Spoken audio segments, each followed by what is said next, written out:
प्रिय भाई और बहनों, आज का शुभ संदेश के लिए आप सभी को हम स्वागत करते हैं। यहोवा ने फरमाया और वह हो गया, उसने हुक्म दिया और वास्तव हुआ। यहोवा ने फरमाया और वह हो गया, उसने हुक्म दिया और वास्तव हुआ। वो खुदावंद आसमान पर से देखता है, वो खुदावंद आसमान पर से देखता है। सब बनी आदम पर नजरें ही उसकी है। हमद करते हैं खुदा, शादमान रहते हैं, गीत नया गाते हुए सितारिश करते हैं। हमद करते हैं खुदा, शादमान रहते हैं, गीत नया गाते हुए सितारिश करते हैं। आज का संदेश प्रभु के दास जोशी अब्राहम आसाम से बांटा जाएगा। प्रार्थना के साथ सुनिए। परमेश्वर का नाम की महिमा हो। शुभ संदेश के द्वारा हमें सुनने वाला हर एक भाई बहनों को प्रभु यीशु मसीह के नाम में हमारा नमस्कार। आज का मनन के लिए हम लोग पत्रस का पहला पत्री 1 अध्याय 1 पद हम लोग पढ़ेंगे। पत्रस की ओर से जो यीशु मसीह का प्रेरित है, उन परदेशियों के नाम जो पुंदुस, गलातिया, कप्पदोक्या, आसिया और बिदुनिया में तितर बितर होकर रहते हैं। हम लोग पिछले बार हम लोग देख रहे थे कि पत्रस पत्री विश्वासियों के लिए लिखा है और उन विश्वासियों को परदेशी नाम पर बुलाता है। ये विश्वासी लोग परदेशिया है। हम लोग परदेशी लोग हैं इस दुनिया में। और मतलब परदेशी मतलब ये दुनिया हमारा नहीं है, इधर हम परदेशी होकर रहता है। एक हमारा एक अपना देश है, उधर हम जाने वाला है। वो हम लोग देखे थे पिछले बार।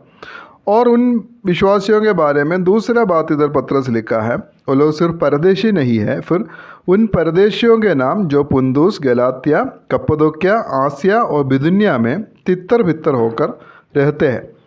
ये हम विश्वासी लोग हैं, हम तितर बितर होकर रहने वाला विश्वासी लोग हैं। इधर अलग अलग जगह में, इधर जो जगहों का नाम लिखा है, पुंदुस, गलातिया, कप्पदोक्या, आसिया और बिदुनिया, ये सब आसिया माइनर का अलग अलग जगह है। और आज ये सब जगह तुर्की में है।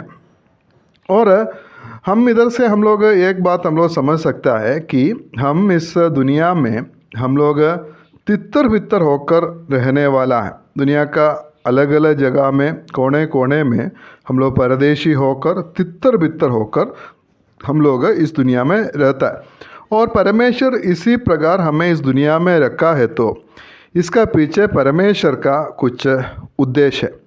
हम लोग देख सकता है मत्ती रसूल समाचार उसका 5 अध्याय उसका 13 पद में हम ऐसे पढ़ता है, तुम पृथ्वी के नमक हो।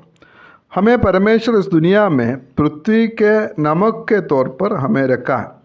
हमें मालूम है, हम कुछ भी भोजन हम लोग बनाने से, कुछ रेसिपी हम लोग बनाने से उसमें हम लोग नमक डालता है।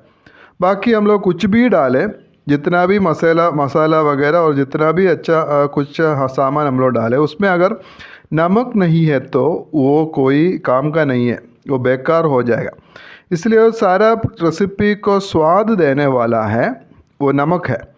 नमक को हम लोग उस रेसिपी में हम लोग देख नहीं सकता है, लेकिन उसके द्वारा वो भोजन, वो रेसिपी अच्छा स्वाद का होता है। इसी प्रकार दुनिया में शायद हमें दिखता नहीं है, दुनिया के लोग हमें कुछ मूल्य नहीं देता होगा और उसका नज़र में हम लोग कुछ भी नहीं है, फिर भी हमें नमक का तौर पर इस दुनिया में परमेश्वर रखा है। और इसलिए हम इस दुनिया को स्वाद देने वाला लोग होना है। जिस जगह में हमें परमेश्वर रखा है और उस देश के लिए हम लोग प्रार्थना करने वाला और भला काम करने वाला, और हम इस प्रकार हम लोग उस जगह में हम लोग होना चाहिए। और इसलिए हम तितर बितर होकर रहने वाला जो विश्वासी लोग, हम पृथ्वी के नमक है। दूसरा बात है उसका मत्ती रसूल समाचार 5 का 14 में हम लोग पढ़ता है, तुम जगत की ज्योति है। परमेश्वर हमें जगत की ज्योति के तौर पर हमें अलग अलग जगह में हमें रखा है। और ये ज्योति हमें कहाँ से मिला है?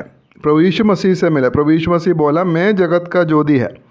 और प्रभु यीशु मसीह का ज्योति जो हमें मिला, वो ज्योति हम लोग प्रकट करता है। प्रभु यीशु मसीह का ज्योति को प्रकट करने वाला और दूसरों को प्रभु यीशु मसीह में उस ज्योति में लाने वाला हम लोग बनना है। फिलिपियों का पत्री 2 अध्याय उसका 15 पद में हम ऐसे पढ़ता है, ताकि तुम निर्दोष और भोले होकर टेढ़े और हठीले लोगों के बीच परमेश्वर के निष्कलंक संतान बने रहो, जिसके बीच में तुम जीवन का वजन लिए हुए जगत में जलते दीपकों के समान दिखाई देता है। इस दुनिया में हम लोग दुनिया के लोगों के बीच में जीवन का वजन लिए हुए जगत में जलते दीपकों के समान दिखाई देता है, दिखाई देना पड़ेगा। और इसलिए जो ज्योति हमें मिला वो प्रभु यीशु मसीह है, प्रभु यीशु मसीह का ज्योति है, और उस ज्योति हम इस दुनिया में हम लोग उसको फैलाना है। और हम लोग प्रेरितों का काम में हम लोग थोड़ा जाएंगे। प्रेरितों का काम उसका 8 अध्याय 4 पद, ये तितर बितर होकर रहने वाला लोग वो लोग क्या किया है। हम लोग प्रेरितों का काम 8 का 4 में हम लोग ऐसा पढ़ता है, जो तितर बितर हुए थे वे सुसमाचार सुनाते हुए फिरे। और तितर बितर होकर रहने वाला जो विश्वासियों का एक कर्तव्य, सबसे बड़ा कर्तव्य है, सुसमाचार को सुनाना है। एक विश्वासी का जीवन का सबसे बड़ा मकसद, सबसे बड़ा लक्ष्य ये होना है, वो सुसमाचार सुनाते रहना, सुसमाचार बोलते रहना, सुसमाचार सुनाते रहना। हमारा जीवन के द्वारा, हमारा बोली के द्वारा हम सुसमाचार का प्रचारक हम लोग बना। ये प्रत्येक विश्वासी का कर्तव्य है, सिर्फ प्रभु के दासों का नहीं है, प्रत्येक विश्वासियों का कर्तव्य है। इधर हम लोग देखा है तितर बितर होकर जो हुए थे वे सब, मतलब सारे विश्वासी लोग ये सुसमाचार सुनाते हुए फिरा है।